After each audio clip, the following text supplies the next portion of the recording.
It is all hands on deck right now. You can see behind me the Pima County Sheriff's Department teaming up with TPD. Well, Arizona lawmakers have introduced right to die laws before, and the most recent bill, well, that went nowhere fast. Well, police believe this may be related to several other rooftop burglaries that have been reported. I'm standing right where they found Robert Peña's body here. This is right outside the Circle K. Hillary Clinton will be taking the stage right here in the heart of the ASU campus in Tempe, and thousands of supporters are already here. Take a look at this crowd. Doesn't look like your car is the most packed of all time.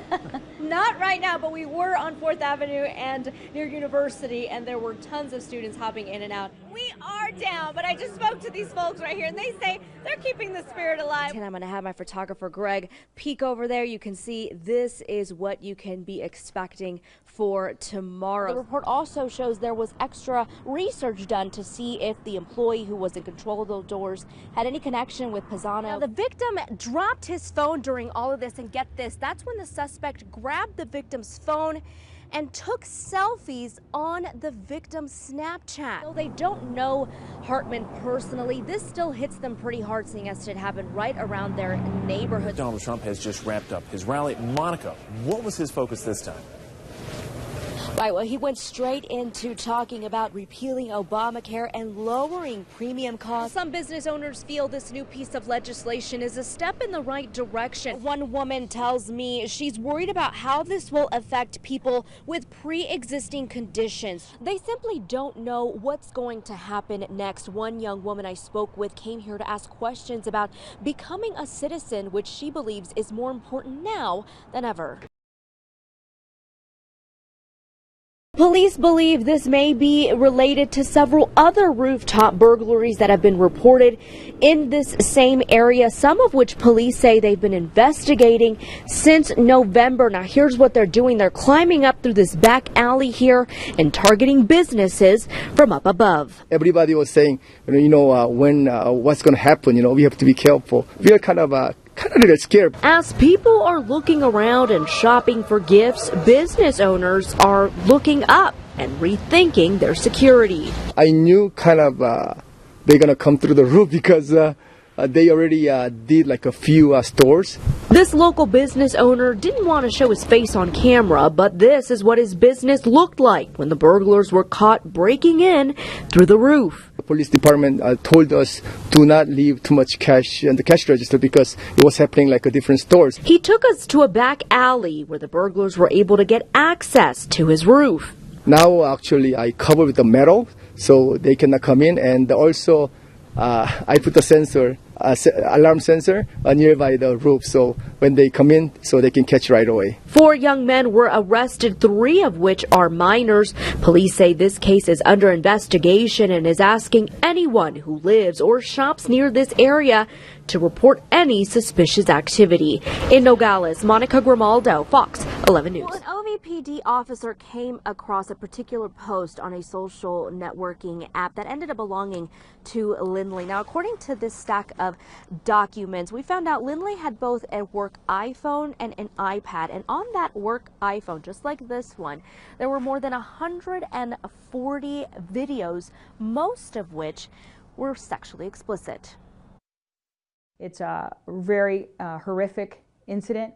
This stack of documents released by the Oro Valley Police Department is filled with hundreds of pictures, messages, and even radio logs showing former officer Jason Lindley was sexting on the job. According to the reports, this all started when an OVPD investigator found Lindley on a social networking app called Whisper. The department sometimes uses this app as a way to track down criminals. It was this image that triggered it all. During this month-long investigation, OVPD found out in one occasion Lindley was sending and receiving sexually explicit material with more than one person while on the way to and during a SWAT call-out.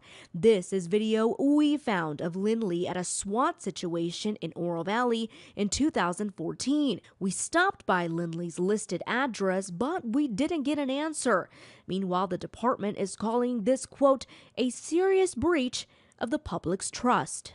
This is an extreme violation of trust and is unacceptable, and we won't tolerate it. And, on behalf of our agency, that we took swift action and it was investigated quickly, and when we became aware of it, and again, we apologize, and it's unacceptable.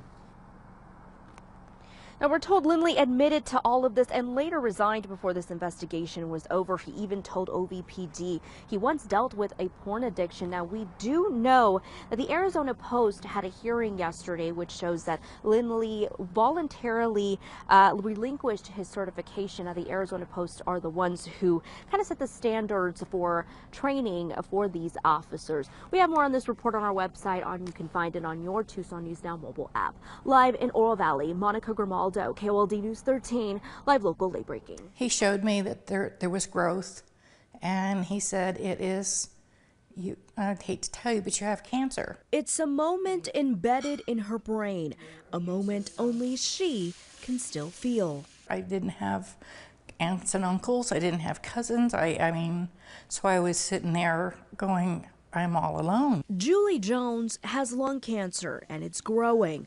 A woman who says she's all too familiar with death has come to terms with her own. These people, barely able to hold on, no life in them, gray as can be, thin and frail, and it just looked like my dad. And I thought, I will not be a gray ghost. This was me behind a coral peeking around. She calls herself a go-getter. This mother and former hairdresser has decided if she's going to die, she wants to do it on her own terms. I do not want to have my son, my daughter, or my husband see me screaming. I mean, it's just not right. So she's moving to California, the latest state to pass the right to die law. If somebody has not lived through someone doing a slow death, they won't understand what I'm talking about. It's a law that hasn't made its way to Arizona, but support is growing. Both Tucson and Bisbee have passed resolutions supporting medical aid in dying. And according to a recent study, 56% of Arizonans are in favor of this. Even physicians, both for and against, are choosing to have the conversation. I first took an oath not to take a life. I think it gets really murky when you look at doctors who aren't supposed to take lives beginning to take lives. I think it changes all of medicine. I believe in the right of self-determination and autonomy, and the right of someone to complete their lives as they see fit. And people are using this as an option. According to the nonprofit Compassion and Choices, in 2015, 218 prescriptions were written in Oregon, one of the few states where this is legal. And more than half of those people actually took the medication. But for Julie, time is precious. And a counselor once told her to let life be about you. And she says that's exactly what she has planned. I feel in my heart I have something to do.